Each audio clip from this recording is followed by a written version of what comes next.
संबोधित कर रहे हैं। भारत माता की। मेरे साथ प्रचंड आवाज से शिवाजी महाराज का जयकारा लगाएंगे। जय जय जय जय जय शिवाजी, जय जय जय जय जय भवानी। मंच पर उपस्थित महाराष्ट्र के सम्माननीय मुख्यमंत्री श्रीमान देवेंद्र फडणवीस जी, महाराष्ट्र के पूर्व मुख्यमंत्री और महाराष्ट्र के उप मुख्यमंत्री श्री एकनाथ शिंदे जी, महाराष्ट्र के उप मुख्यमंत्री श्री अजित पवार जी, पुणे के सांसद और मेरे साथी मंत्री श्री मुरलीधर मोहोल जी, जलगांव के निवासी और महाराष्ट्र सरकार के मंत्री श्री गिरीश महाजन जी, यहीं के धरतीपुत्र श्री राधाकृष्ण विखे पाटिल जी, बिपिन दादा शंकरराव कोले जी, अध्यक्ष संजीवनी समूह, जिस युवा नेतृत्व के बुलावे पर मैं आया हूं, ऐसा श्री विवेक कोल्हे जी, श्रीमती स्नेहलता ताई कोल्हे जी, मंच पर उपस्थित सभी महानुभाव और आज विशाल संख्या में कोपरगांव में आए हुए प्यारे भाइयों बहनों माताओं, आप सभी को मेरा प्रणाम, राम राम। सबसे पहले मैं सहकार महर्षि शंकरराव कोले जी को बहुत मनपूर्वक प्रणाम कर कर मेरी बात की शुरुआत करना चाहता हूं। मित्रों, आज महर्षि शंकरराव कोले ने जो नींव डाली थी, वो नींव एक बोया हुआ छोटा सा बीज आज सहकारी क्षेत्र का एक बहुत बड़ा वटवृक्ष बनकर हमारे सामने खड़ा है। और आज दोनों नई शुरुआत भारत के सहकारी शुगर कारखानों के इतिहास में कॉम्प्लेक्स बायोगैस प्रकल्प और पोटाश का निर्माण दोनों भारत में पहली बार महर्षि शंकरराव कोले शुगर कारखाना में होने जा रहा है। और ये हम सब के लिए बड़े गर्व का विषय है। और मैं आज कहना चाहता हूं विवेक को, विवेक, आज आपने जो शुरुआत की है, देश भर के कोऑपरेटिव शुगर कारखानों के लिए एक नया रास्ता खोलने का काम आपने किया। और जब मुझे निमंत्रण देने आए तब हमने इस पर काम करना शुरू किया था। और आज मैं घोषणा करना चाहता हूं कि नरेंद्र मोदी जी की सरकार आने वाले दिनों में सिलेक्टेड 15 कोऑपरेटिव शुगर फैक्ट्री को एनसीडीसी की सहायता से ये दोनों संयंत्र लगाने के लिए पूरा सहयोग करेगी। और इससे नई शुरुआत होगी। मित्रों, मोदी जी की सरकार देश के किसानों को समर्पित सरकार है। और अभी अभी 1 अक्टूबर को कैबिनेट के अंदर मोदी जी ने दलहन आत्मनिर्भरता प्रोजेक्ट की शुरुआत की। 6 साल तक 11,340 करोड़ रुपया दलहन के क्षेत्र में भारत को आत्मनिर्भर करने के लिए उपयोग आएंगे। और मैं आज यहां महाराष्ट्र के दलहन की खेती करने वाले किसानों को कहने आया हूं कि अरहर, उड़द और मसूर, ये तीनों दलहन के किसानों को अगर आप नाफेड और एनसीसीएफ के साथ रजिस्टर करते हो तो 100% दलहन एमएसपी पर भारत सरकार आपका खरीद लेगी। 100% दलहन हम खरीद लेंगे। इससे हमारे महाराष्ट्र के किसानों को भी फायदा होगा। देश के 2 करोड़ किसानों को 100% एमएसपी पर हम दलहन खरीदेंगे। 1000 प्रोसेसिंग यूनिट भी लगाएंगे और 38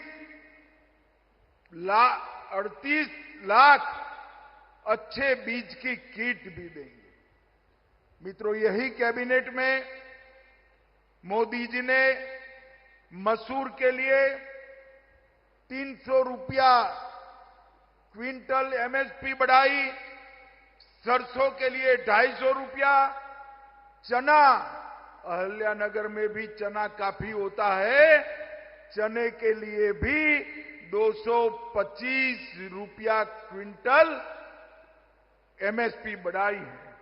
और महाराष्ट्र का बड़ा क्रॉप जौ है, जौ के लिए भी 175 रुपया क्विंटल एमएसपी बढ़ाई है और गेहूं के लिए 160 रुपया एमएसपी बढ़ाने का काम हुआ है।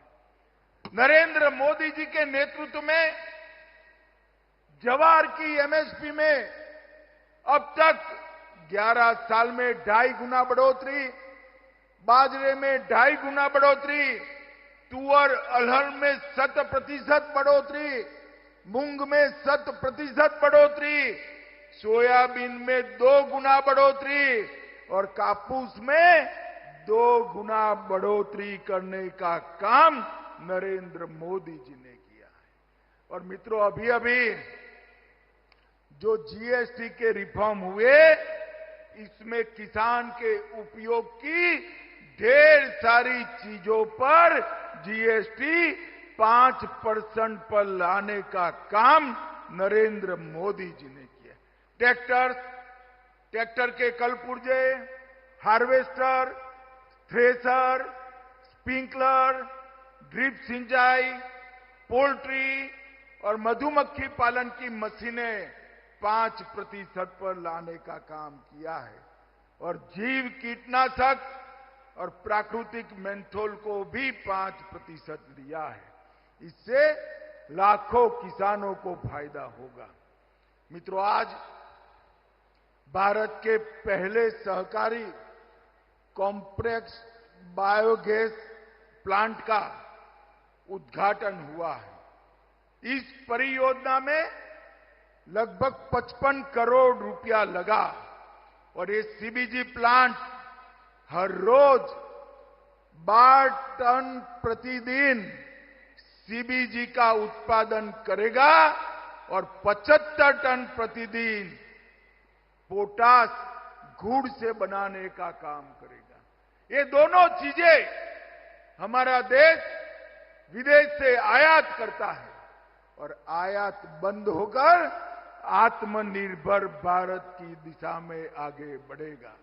मैं विवेक भाई को इसलिए भी बधाई देता हूं, उन्होंने प्लांट तो डाला मगर उसके पहले इसके बिक्री के लिए गेल, बीपीसीएल, इफको, क्रिप्को, राष्ट्रीय केमिकल फर्टिलाइजर, ये सब में एग्रीमेंट कर पूरा मटेरियल बेचने की व्यवस्था वो अपने आप कर चुके हैं। और सक्रिय सर्कुलर इकोनॉमी, चक्रीय अर्थव्यवस्था का एक आदर्श उदाहरण शंकरराव कोल्हे साकर कारखाना बना है।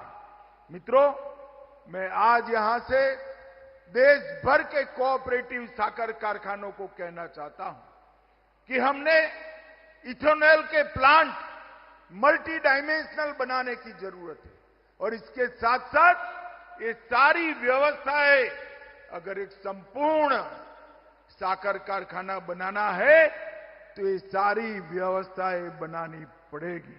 मित्रों, मैं आज देवेंद्र जी और अजीत दादा और एकनाथ जी को भी कहना चाहता हूं, सहकारी साकर कारखाने की शुरुआत महाराष्ट्र ने की थी। अब महाराष्ट्र की ही जिम्मेदारी है साकर कारखानों की चक्रीय अर्थव्यवस्था 100% सर्कुलर इकोनॉमी को पूर्णतया जमीन पर उतारने की शुरुआत महाराष्ट्र से होना चाहिए। महाराष्ट्र सरकार भी इसमें मदद करे, भारत सरकार भी मदद करेगी।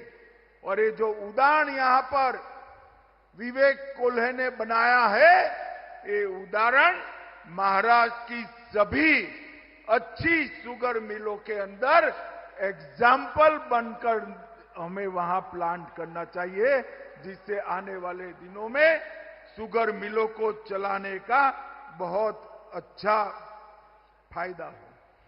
भारत का पहला जूस टू इथेनॉल प्लांट भी यहां बना था, मगर मैं आज यहां कहना चाहता हूं कि हर शुगर कारखाना जो मुनाफा करता है, हमारे फलों के प्रोसेसिंग का काम भी करे।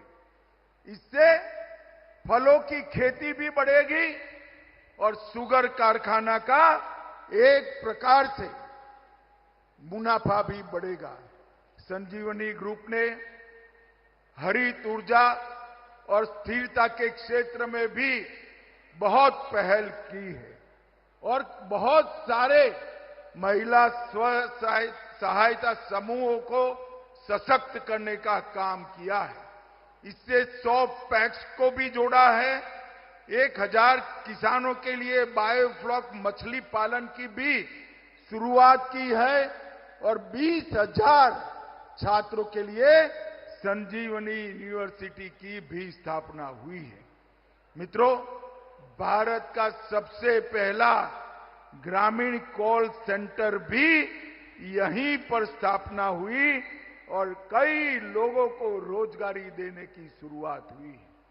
भाइयों बहनों, नरेंद्र मोदी जी ने सहकारिता क्षेत्र की स्थापना कर देश की ग्रामीण अर्थव्यवस्था को एक नया जीवन देने की शुरुआत की और जो सहकारिता क्षेत्र के भविष्य पर सवालिया निशान लगे थे, वो सारे सवालिया निशान आज 3 साल के कालखंड में समाप्त हो गए हैं और सहकारिता क्षेत्र देश का मजबूत क्षेत्र बनकर आज उभर रहा है। ये हम सब के लिए आनंद का विषय है। मित्रों, मोदी जी ने एक आह्वान हम सभी का किया है, स्वदेशी चीजों के उपयोग का आह्वान। आज यहां पर इतनी बड़ी मात्रा में किसान भाई बहन आए हैं, तब मैं सभी को करबद्ध विनंती करने आया हूं। हमारे नेता नरेंद्र मोदी जी ने कहा है, अगर 140 करोड़ की जनता ये तय कर लेती है, देश का हर व्यापारी अगर तय कर लेता है कि हम ना कोई विदेशी वस्तु का उपयोग करेंगे, ना कोई विदेशी वस्तु का व्यापार करेंगे, तो 140 करोड़ देशवासियों की परचेज से, इनकी खरीदी से हमारे अर्थतंत्र को बहुत बड़ी गति मिलने वाली है। भाइयों बहनों, मोदी जी देश के अर्थतंत्र को 11वें नंबर पर से 4थे नंबर पर लाए तीसरे नंबर पर जाने के लिए हम बहुत नजदीक हैं, मगर दुनिया में एक नंबर बनना है तो स्वदेशी के अलावे कोई चारा नहीं है। देश के सभी लोगों ने स्वदेशी को अपनाना चाहिए। भाइयों बहनों, आज मैं बहुत सारे कोऑपरेटिव लीडर यहां बैठे हैं, तब एक पेड़ मां के नाम के अभियान को भी दोहराना चाहूंगा। नरेंद्र मोदी जी ने हर एक व्यक्ति एक पेड़ धरती मां के नाम और एक पेड़ अपनी मां के नाम, 2 पेड़ बोने का संकल्प लेना चाहिए। इससे आने वाले दिनों में इस जलवायु परिवर्तन और ग्लोबल वार्मिंग की जो चुनौतियां हमारे सामने खड़ी है, उससे बहुत मदद मिलेगी। मित्रों, अंत में मैं फिर से महर्षि शंकरराव कोल्हे जी को बहुत मनपूर्वक प्रणाम कर याद करना चाहता हूं और बिपिन दादा और विवेक को बहुत मनपूर्वक अभिनंदन करना चाहता हूं कि नई शुरुआत आने वाले दिनों में देश भर के शुगर कारखानों के लिए एक नया रास्ता खोलने वाली होगी और आपकी ये शुरुआत विवेक जी, शंकर राव जी के योगदान की तरह ही बहुत लंबे समय तक कोऑपरेटिव सेक्टर याद रखेगा। आप सभी का बहुत बहुत धन्यवाद। भारत माता की, जरा जोर से बोलिए, भारत माता की। यानंतर आपल्या कोपरगावच्या पहिल्या महिला आमदार तो गृहमंत्री अमित शाह ने महाराष्ट्र के अहिल्यानगर